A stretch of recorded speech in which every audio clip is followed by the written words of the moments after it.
lapsena me käytiin aika paljon meidän mökillä myös joulun aikaan siellä Pyösaaressa lähellä Klamilaa. Meillä ostettiin 70-luvulla sellainen kesäpaikka ja käytiin siellä Taavalla kanssa. Ja kun oli kylmä pakkasilma ja katseli tähtitaivaalle, niin varmaan se fiilis oli aika lailla samanlainen kuin mikä Klamilla oli tässä kappaleessa. No, Klamilla oli hyvä onni. Hän sai opettajakseen Sibeliusakatemiassa Erkki Melartini. Oletteko te ikinä kuullut siitä tyypistä mitään? Tai sen nimen? Erkki Melartini. Mä oon ihan tasavarma, että te tiedät ainakin yhden Erkki Melartinin kappaleen, ja se on tällainen.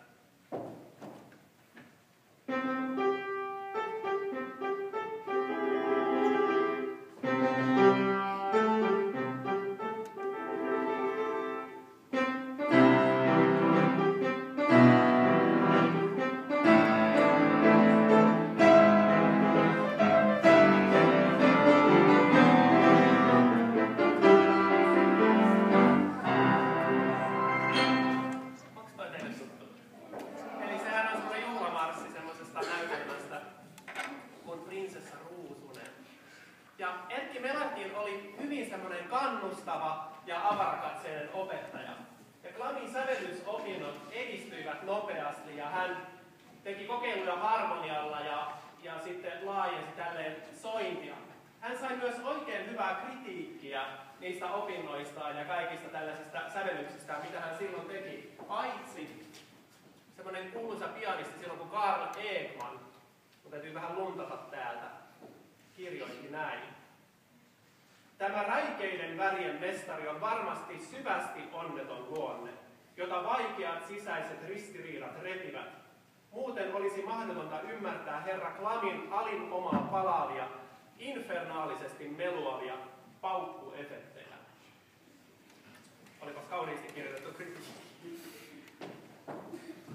Nyt tulee sellainen nopea valssi, jonka nimi on Valssi kuin leikki.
Se on niin nopea valssi, että se on voinut vähän jalat sekaisin.